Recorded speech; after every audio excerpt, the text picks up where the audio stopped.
రంగారెడ్డి జిల్లా ఇబ్రహీంపట్నంలో జరిగిన lady constable హత్య ఇప్పుడు కలకలం రేగింది. అసలు ఎలా జరిగిందనేది చూస్తే గనక తను ప్రేమ వివాహం చేసుకుందని చెప్పేసి తన కుటుంబ సభ్యులే పగబట్టేసి తననైతే ఆత్మహత్య చేసినట్లయితే తెలుస్తుంది. తన సొంత భర్త తన తోడబుట్టిన ఎవరైతే తమ్ముడున్నారో, తన తోడబుట్టిన ఎవరైతే బ్రదర్ ఉన్నారో తన బ్రదరే కావాలనే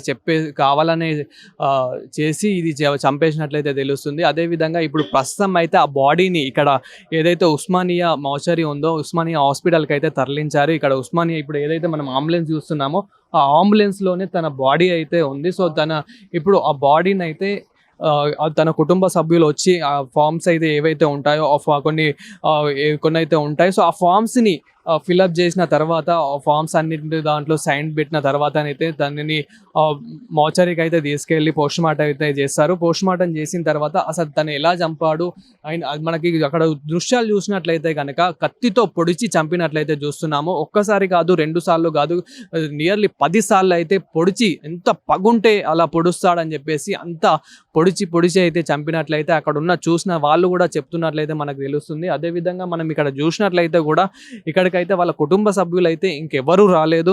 సో వాళ్ళైతే రానున్నారు. అదేవిధంగా పోలీసుల సమాచారం మేరకు కూడా తను ప్రేమ వివాహం చేసుకుందని చెప్పేసి, తన వేరే కులం వాళ్ళని చేసుకుందని చెప్పేసి, అందుకే తన బ్రదర్కి ఎవరైతే తోడబుట్టిన బ్రదర్ ఎవరైతే ఉంటారో తన బ్రదర్కి కోపం వచ్చి కావాలనే ఈ సమయం కోసం వెయిట్ చేసి, సో తను వచ్చేసి అయితే హయత్ నగర్ పోలీస్ స్టేషన్లో కానిస్టేబుల్గా అయితే వర్క్ చేస్తుంది.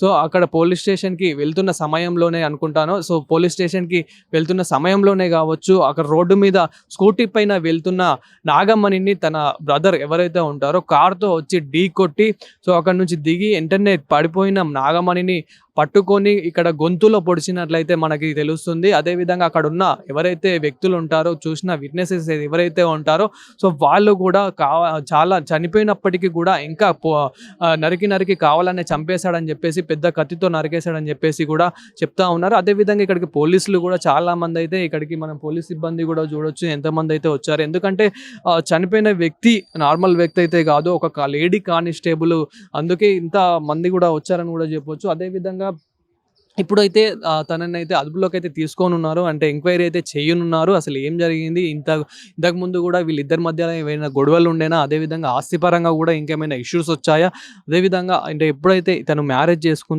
చేసుకున్నప్పటి నుండే ఇంకా ఇలాంటి గొడవలు కూడా ఇలా సహజంగా జరుగుతూనే ఉన్నాయన్నట్లు వాళ్ళ ఫ్యామిలీని ఎంక్వైరీ చేస్తే కనుక చెప్తున్నారు. అదేవిధంగా కావాలనే వాళ్ళ ఫ్యామిలీ మాత్రం కావాలనే ఇదంతా చేశారు, కావాలనే ఇదంతా పగబట్టి మరీ చేశారని చెప్పేసి కూడా అక్కడున్న వాళ్ళు కూడా చెప్తా ఉన్నారు. అదేవిధంగా అక్కడ ఏదైతే తను స్కూటీ మీద రోడ్డు పైన వెళ్తున్న సమయంలో ఈ కారుతో వచ్చి ఢీ కొట్టి మరీ తనని పడిపోయిన నాగమణిని, లేడీ కానిస్టేబుల్ వ్యక్తి నాగమణిని అయితే పట్టుకొని ఇక్కడ గొంతులో అయితే నరికి చంపినట్లయితే మనం ఆ దృశ్యాలు కూడా చూస్తున్నాం. ఏ విధంగా అయితే ఎంత దారుణంగా అయితే చంపేశాడో. సో ఇప్పుడు ఆ బాడీని అయితే ఇక్కడికైతే తీసుకొచ్చిన ఇక్కడే మనకి చూడవచ్చు ఆ దృశ్యాలు అయితే. అదే అంబులెన్స్లో అయితే తనైతే ఉంది ఇప్పుడు ఆ బాడీ అయితే. సో ఆ బాడీకి ఇప్పుడు కొన్ని ఫార్మాలిటీస్ అయితే ఉంటాయి. ఏంటంటే ఇవి మనకి కొంచెం ఫామ్స్ ఏవైతే ఉంటాయో ఆ ఫామ్స్ అనేటివి మొత్తం ఫిల్అప్ చేసేసి దాని మీద వాళ్ళ కుటుంబ సభ్యులు అయితే సైన్ పెట్టాల్సిన అవసరం కూడా ఉంటుంది. కాబట్టి ఇప్పుడు వాళ్ళ కుటుంబ సభ్యులు కూడా ఇక్కడికి రానున్నారు. సో వాళ్ళు కూడా రావాలి అండ్ వాళ్ళను కూడా ఎంక్వైరీ చేయనున్నారు పోలీసులు. అసలు ఏం జరిగింది, మీ కొడుకు ఎందుకు ఇలా చేశాడని చెప్పేసి వాళ్ళ తల్లిదండ్రులను కూడా క్వశ్చన్ చేయనున్నారు. అదేవిధంగా అతను కూడా ఇప్పుడు పరారీలో ఉన్నట్టయితే తెలుస్తుంది. అతన్ని కూడా అదుపులోకి అయితే తీసుకొని ఉన్నారు పోలీసులు.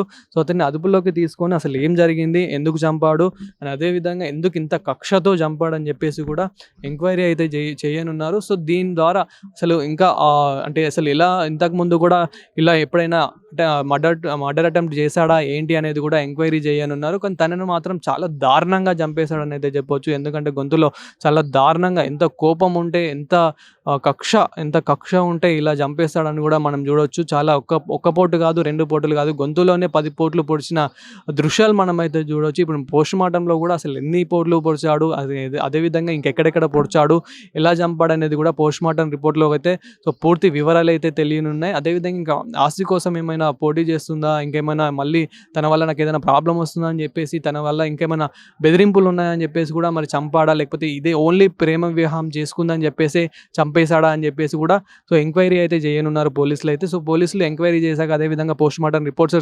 రిపోర్ట్స్ వచ్చాక సో అసలు ఎందుకు చంపాడు, ఏంటి, ఎలా చంపాడు అనేది కూడా పూర్తి వివరాలు అయితే తెలియనున్నాయి. మార్నింగ్ అండి.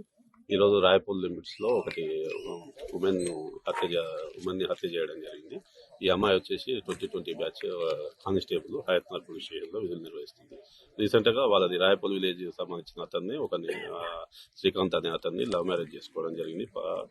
చేసుకున్న తర్వాత వాళ్ళు వచ్చే హయత్నగర్లో ఉంటారు. నిన్న హాలిడే అని ఇక్కడికి రావడం జరిగింది. ఇప్పుడు మార్నింగ్ డ్యూటీ పోయే సమయంలో అన్నోన్ పర్సన్ ఇది మరి వాళ్ళ ఫ్యామిలీ రిలేటెడే అయి ఉండొచ్చు. వాళ్ళ బ్రదర్ని అనుమానిస్తున్నాము.